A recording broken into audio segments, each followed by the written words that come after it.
Hi folks, I'm Andre, and I'm the lead gameplay designer for League of Legends.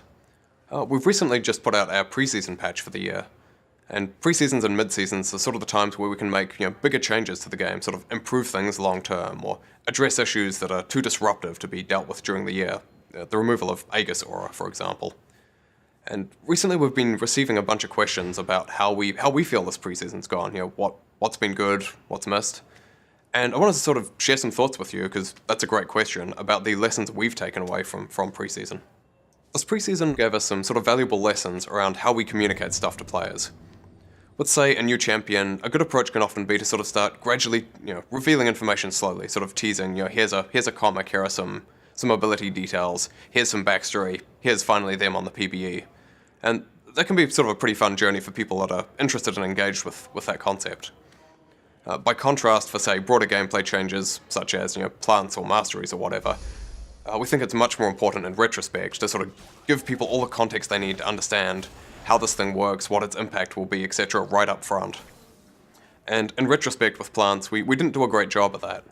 Our initial communication was pretty light on the details, talking more about the removal of smite buffs than plants themselves and how they work, what they're meant to do, etc., which left a number of people uncertain or pretty doubtful on them, understandably.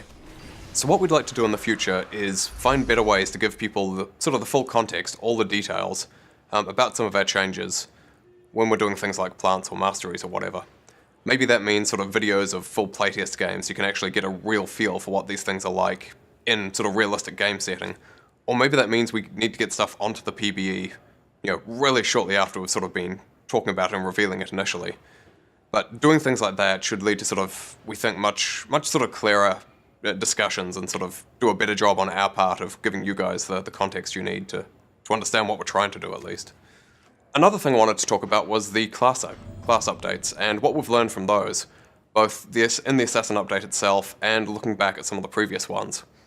Something the Assassin update really reinforced for us was the value of what we've been calling thematic resonance. Basically, that the changes we're making to a champion's kit, it's really important that they reflect the theme and the personality of the character.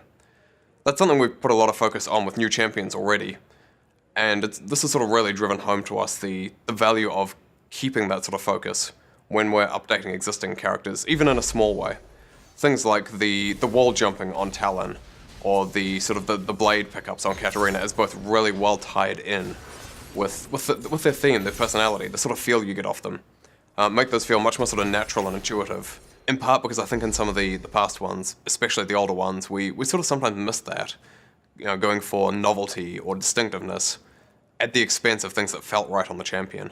Skarner's crystals probably being the strongest example of that, of something that does create distinctive gameplay, but doesn't really feel right for him or how he plays. Another thing the Assassin update really emphasized for us was the value of making high skill curves on champions really apparent to everybody in the game.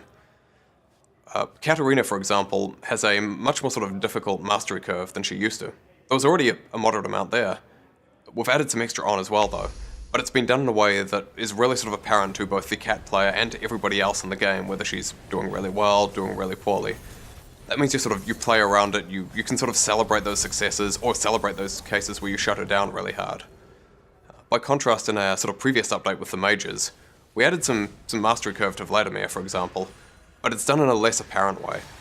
And that can make it somewhat more difficult to sort of make a champion both balanced and sort of appreciable in terms of what they're doing. So going forwards, we're very much going to sort of put a lot of focus on getting those skill curves really visible to other people in game. In terms of the changes to support items, thinking Redemption and Knight's Vow, primarily, there's a couple of things there that are sort of big takeaways for us. The first is the value of support items that have really apparent power. This is something we talk about internally quite a lot anyway, sort of the difference between invisible power and really appreciable visible power. But say Redemption is a great example of how much better something that's really sort of concentrated and well communicated can feel than, say, an invisible aura that, while it may be as powerful or more powerful, doesn't feel anywhere near as good. The other thing that was reinforced for us was the value of items that are really tailored to what you want to be doing as a champion. Knight's Vow is a good example of that. If you're buying that on somebody like Braum or Alistair, it lets you soak even more damage for your allies, and then lets them sort of help you out at the same time. Similarly, if you're playing Soraka and you want even more healing, Redemption can be a great way to sort of double down on that. Compared to items that are much more just sort of raw stat-based, harder to feel power, but also just sort of equally good on everybody, we sort of feel that much more tailored items give you a much, generally sort of better and more appreciated experience. So pre-seasons tend to be times when the game's balance gets a little bit out of whack for a while. There's a lot of stuff changing at once.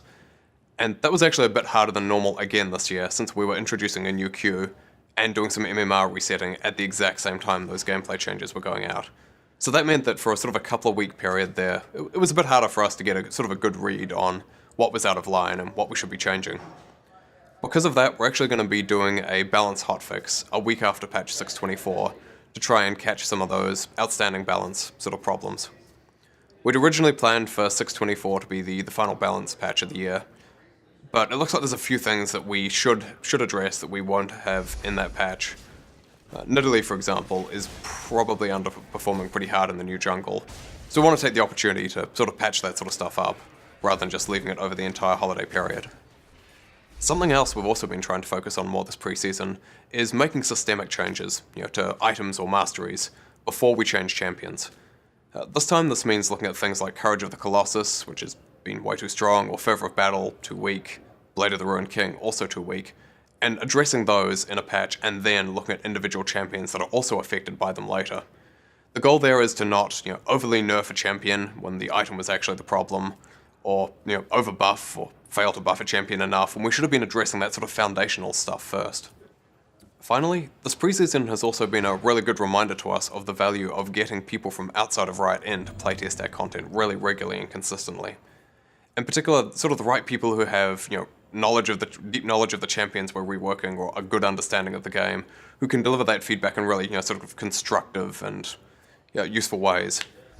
Skara on Katarina was a really great example of that.